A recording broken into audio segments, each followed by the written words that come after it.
और चले खबरों में आगे बढ़ते हैं। बागेश्वर धाम के पीठाधीश्वर आचार्य धीरेन्द्र कृष्ण शास्त्री ने 10 दिन की एक बड़ी पद यात्रा की शुरुआत कर दी है, जिसकी शुरुआत हो चुकी है।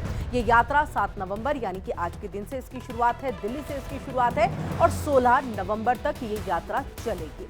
अब ऐसे में देखिए कि दिल्ली, हरियाणा और उत्तर प्रदेश के इलाकों से होकर के ये पद यात्रा गुजरेगी। बाबा बागेश्वर के मुताबिक कुल मिलाकर के 145 किलोमीटर की ये पद यात्रा है। हिंदुओं में एकता लाने, जातिवाद खत्म करने, देशभक्ति का संदेश फैलाने के लिए ये यात्रा निकाली जा रही है। प्रेस कॉन्फ्रेंस में बाबा बागेश्वर ने कहा, 7 नवंबर से 16 नवंबर तक 3 राज्यों की पद यात्रा है ये। दिल्ली, हरियाणा, उत्तर प्रदेश। ये हमारी जिंदगी की दूसरी पद यात्रा है। हम सिर्फ हिंदुओं में जागृति चाहते हैं, जातिवाद और भेदभाव को जड़ से खत्म करना चाहते हैं। देश में राष्ट्रवाद चाहिए, जातिवाद नहीं चाहिए। हमारे हिंदू बच्चे और आपके बच्चे सुरक्षित रहें, देश का इस्लामीकरण ना हो, देश में दंगे ना हो, गंगा फैले, इसलिए हम ये पद यात्रा कर रहे हैं। तो देश में दंगे ना हो या किसी तरह से भी दंगा ना फैलाया जाए, इसको लेकर के हम ये पद यात्रा कर रहे हैं। हम हिंदुओं के लिए लड़ रहे हैं। जातियां हो सकती हैं लेकिन जातिवाद नहीं होना चाहिए। देश सबका है, ये हर उस पार्टी की पदयात्रा है जिसमें हिंदू हैं, इसलिए हमने सबको न्योता दिया है। अगर देश में जातियों की लड़ाई खत्म हो जाए तो हिंदू एक हो जाएंगे। पदयात्रा की शुरुआत हर दिन राष्ट्रगान और हनुमान चालीसा के साथ होगी। रोज 7 शपथ लिए जाएंगे। 40,000 यात्री पहले ही रजिस्टर हो चुके हैं। देश के हर कोने, हर गली से लोग आ रहे हैं।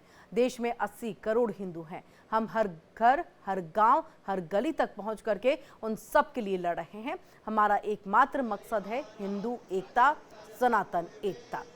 हम मुसलमानों के खिलाफ नहीं, हिंदुओं के समर्थन में पद यात्रा कर रहे हैं। जो हिंदुत्व से प्यार करते हैं, सनातन से प्यार करते हैं, तिरंगे से प्यार करते हैं, वे इस पद यात्रा में सम्मिलित हो। कुछ लोग तिरंगे में चांद देखना चाहते हैं, हम चांद पर तिरंगा देखना चाहते हैं। और ये 4 तस्वीरें आपके सामने हैं। सबसे पहले यमुनोत्री में पूजा अर्चना, उसके बाद इस पद यात्रा की जो है वो शुरुआत दिल्ली से वृंदावन तक की ये पद यात्रा है। और तीसरी तस्वीर जो है वो प्रेस कॉन्फ्रेंस की है, जिसमें बताया कि हमारा संकल्प क्या है, हमारा मकसद क्या है, अब तक कितने लोग जुड़ चुके हैं और हमने न्योता किन किन को दिया। ये पूरी जानकारी उन्होंने प्रेस कॉन्फ्रेंस के माध्यम से दी। और ये आस्था का सैलाब, चौथी तस्वीर आपके सामने। धक्का लगेगा, थोड़ी दिक्कतें आएंगी, कई बार तुम्हें कंबल न मिलेंगे, पर तुम डटना नहीं, तुम हटना नहीं, डटना, तुम उलझना नहीं, सुलझना, तुम चलते रहना, क्योंकि चलोगे नहीं तो हिंदू एक नहीं होगा, और हिंदू एक नहीं होगा तो भारत हिंदू राष्ट्र नहीं होगा। कौन कौन वृंदावन तक, बांके बिहारी तक चलना चाहता है? पक्का, पक्का, पक्का। हम भी वचन दे रहे, आप कदम से कदम मिलाकर चलो। हमारी तो बहुत छोटी सामर्थ्यता है, इन संतों की कृपा है, इन संतों का साथ और सनातनियों का हाथ। और नवंबर 7 एक ऐसा दिन आज का होगा जब भारत में एक विचारक क्रांति की यात्रा प्रारंभ हो रही है।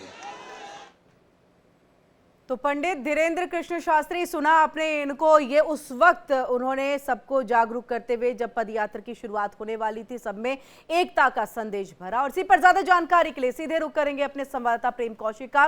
प्रेम, अब दिल्ली से इसकी शुरुआत है, लेकिन इंतजार होगा बाकी बिहारी में मौजूद लोगों को, वृंदावन में मौजूद रहने वाले वहां के स्थानीय नागरिकों को, कि बाबा बागेश्वर आएंगे, क्या संदेश लेकर के आएंगे, इस हर चीज का इंतजार है। सबसे पहले वहां की क्या तैयारी है वो बताइए।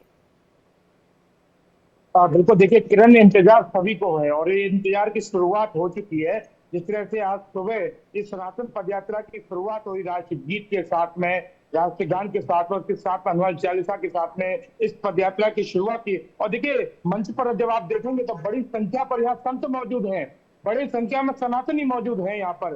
और इस जिस तरह से इस नारा दिया जा रहा है इस यात्रा को कि सनातन की यात्रा है, राष्ट्र की यात्रा है, गौ रक्षा की यात्रा है, और देखिए किस जन्मभूमि मुक्ति की यात्रा है, और ऐसे तमाम मुद्दों की ये यात्रा है। आप देखेंगे 7 रितंबरा जो राम जन्मभूमि के मौके पर भी वहां पर मौजूद थी, वो मौजूद है मंच पर। गीता मनीषी ज्ञानानंद जी महाराज मौजूद है वहां पर मंच पर। ऐसे तमाम बड़े बड़े संत मौजूद है और बड़ी संख्या में यहाँ पर पदयात्रा में जुड़ने के लिए, साथ चलने के लिए, धीरेन्द्र शास्त्री जी महाराज के लिए बड़ी संख्या में लोग दिल्ली से वृंदावन की तरफ कूच कर चुके हैं। और देखिए जहां जहां पर पड़ाव स्थल होंगे वहां पर भी लोग उनका इंतजार कर रहे हैं उनके स्वागत के लिए, चाहे वो पलवल हो, चाहे वो होटल का इलाका हो, चाहे दिल्ली के अलग अलग हिस्से हो, चाहे वृंदावन मथुरा के हिस्से हो, हर पड़ाव स्थल पर तैयारियां तेज कर दी गई हैं।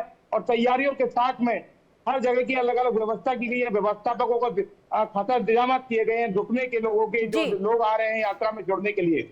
जी बिल्कुल प्रेम, अब जातिवाद की बिल्कुल जगह नहीं है। जाति हो सकती है लेकिन जातिवाद की जगह नहीं है। और मुझे लग रहा है कि उस नस को धीरेन्द्र शास्त्री ने पकड़ा है जिस नस को शायद कोई छेड़ा भी नहीं चाहता, खासतौर से राजनीतिक गलियारे में इसको छेड़ने की मतलब मुझे लग रहा है कोशिश तक नहीं की जाती है। और उसी को खत्म कर एकजुटता एक हिंदुओं के बीच में लाने की एक कोशिश है इस पदयात्रा के जरिए, अपने हर बातों के जरिए, अपने हर बयान के जरिए। हम यही सुनते हैं पंडित धीरेन्द्र कृष्ण शास्त्री को कि जाति नहीं अगर होगी तो हिंदुओं में एकता आएगी।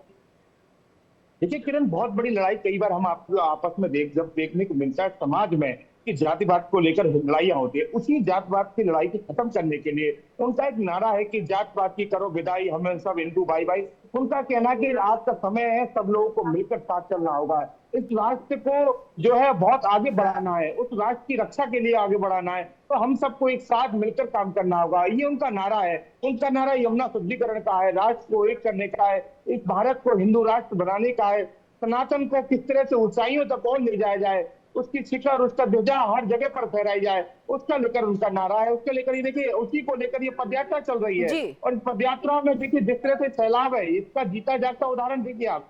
जब सैलाब आपको देखने को मिला, हर तरफ हर हाथ में भगवा रंग देखने को मिला, राम नाम की जय गूंज आपको देखने को मिल रही है। जी बहुत बहुत शुक्रिया आपका हम तक पूरी जानकारी पहुंचाने के लिए। नजर बनाए रखिएगा, अपडेट के लिए वापस लौटेंगे।